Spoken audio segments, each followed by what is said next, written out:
Let's see what happens when we take a still picture when we're in the movie mode. So we're in the movie mode. I'm going to hit start.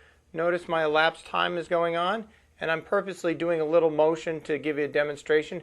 Now I'm going to hit the shutter speed button to take a picture. Okay, it goes black, and you'll notice it still continues going. Now I'm going to hit the stop button. We've got a 14-second movie. Let's go to playback, and to do that we go our little playback item. There's our still picture, but I'm going to use the control dial on the back to back up. Notice in the top right corner, of course, we have the little movie mode was set. That's how you know it's a 14-second movie. I'm going to hit the button in the middle of the control wheel and back, and then I'm going to hit it again to play. And then there's the playback of the movie. Now watch what happens when we take a picture. It's just something that happens. You have to be aware of it. You see you get that little freeze frame, and it's sort of a neat little, you could use that to your advantage as an effect at a wedding where the bride and groom are dancing. You take the picture and add a little freeze frame in sound effect or whatever. But it is something that you want to keep in mind if you're making a official movie. Don't be taking pictures during it if you don't want that little freeze in the motion of the movie. I'm going to show you a hidden little menu that you won't see unless you go in movie mode. Now here's some of your menus as I scroll through. Let's look at this fourth one here.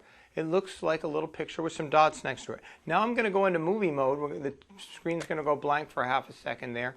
And I'm going to hit menu again, and look, that menu has changed to a little picture of a camera with a movie camera next to it. This is a menu specifically now designed for your movie filming mode. You're not going to see unless you're in the movie mode, that little red camera icon on the back of the camera. And we're going to go through, you got your autofocus, and then you have your grid display. But this is an interesting thing, the recording size, using your four-way controller. You can bring it down to 640 by 480, which is a very small recording movie. And that is if you don't really care about quality, but you need a lot of recording time, or you want to record something just to go quick up on the internet. You're going to get a nice image because you got a nice lens and a nice camera. It just won't be very high resolution. And that's the mode you want to go to for that kind of thing. We're going to go into this, which is 24 frames a second. It's going to give you a movie mode, saving a little bit of time, or space, I should say, on your CF card. Then sound recording, you can go into silent mode. And then you can make sure, just like with the menu for the still camera, that you don't have any of those beeps or those annoying noises. And this is the metering timer. With the metering timer, you can decide how long the auto exposure lock is to be maintained once you hit the auto exposure lock button, that little star button on the back of the camera.